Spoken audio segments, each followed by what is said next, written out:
All right, so this is legit hilarious, and I'm not sure if the WNBA is ready for the ramifications of what has just been unleashed, which is the Swifties joining CCFC. I can't say I should have seen this coming or I did see this coming. Um, Obviously, there's going to be some overlap in the fan base. They're both very popular, and clearly, Caitlin Clark has supported Taylor Swift in the past, even liking the presidential Instagram post to whatever backlash ensued there. Whatever. Anyhow, here's how we got here. Angel Reese has her podcast, Unapologetically Angel. And on her podcast, she had a guest, Kayla Nicole, who is the ex-girlfriend of Travis Kelce, who obviously dates Taylor Swift, right? I mean, I think everybody knows that. You don't have to know anything, you know that, right? And on the podcast, this is a small sampling of what was said. You guys would see each other, like, are you guys cool or not? I mean, I would probably like hit him with a head nod. We've seen each other. So there's respect. We've seen each other in public spaces, but I think that we're both aware of the nature of his new situation, that there's just no room really for us to communicate or acknowledge each other publicly without it being spun into something crazy. So we just keep it moving. I loved you guys together. Wow, thanks. Just saying.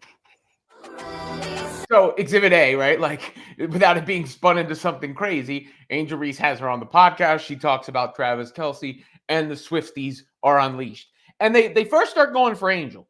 And, Angel can handle herself in that space, I guess, a little bit. And she posts this, Hayton Pays Too, about it. And she's ready for the onslaught. She's painting her nails to get ready to rock and roll with the Swifties. Angel ain't afraid of the Swifties. Respect to Angel for that.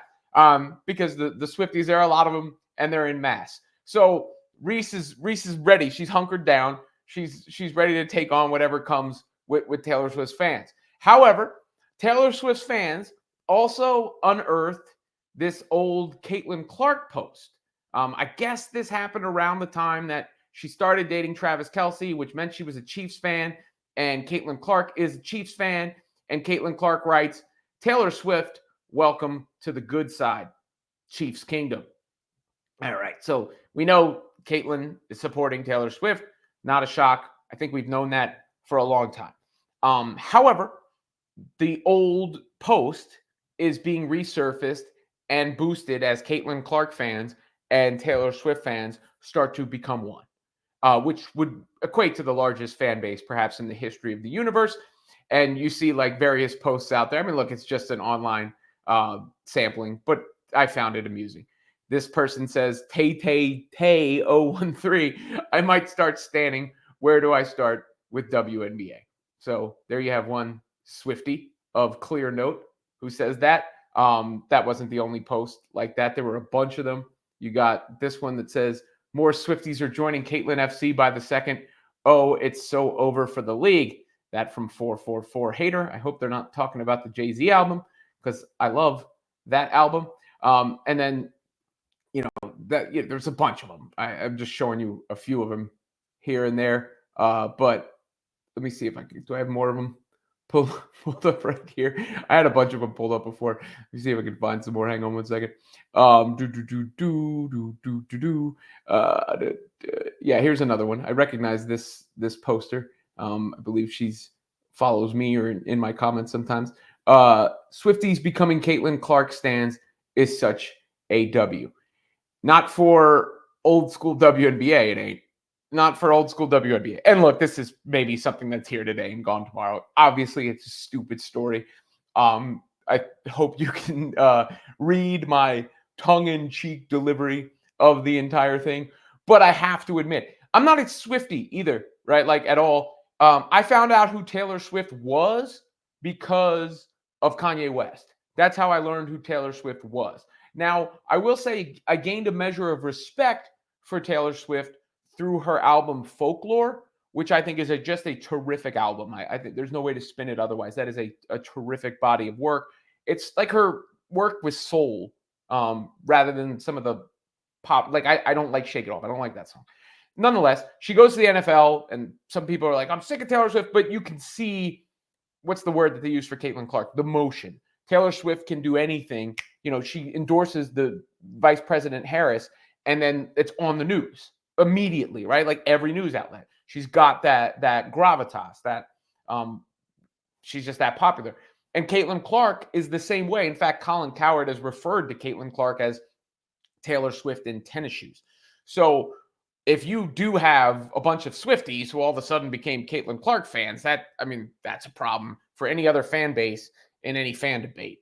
I don't know if they're actually sticking around or they're just making a show of it online. Meanwhile, there's the Angel end of it, and she's caught some blowback for the podcast itself. It's just a podcast. She's just 22 years old. I really didn't get myself the point of the booking, but maybe there was an audience for it. Obviously, it got to the Taylor Swift fan base, so I'm sure the views on the particular episode are going to go up.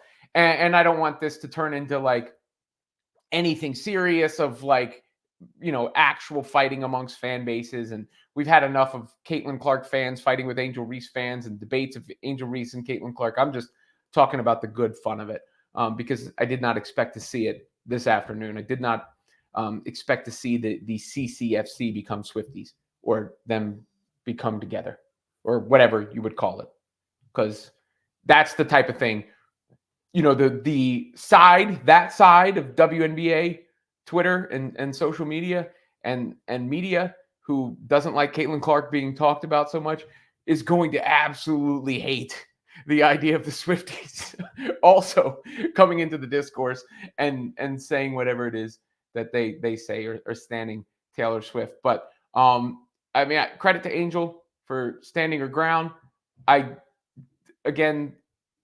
This seemed to be the point of a podcast like that.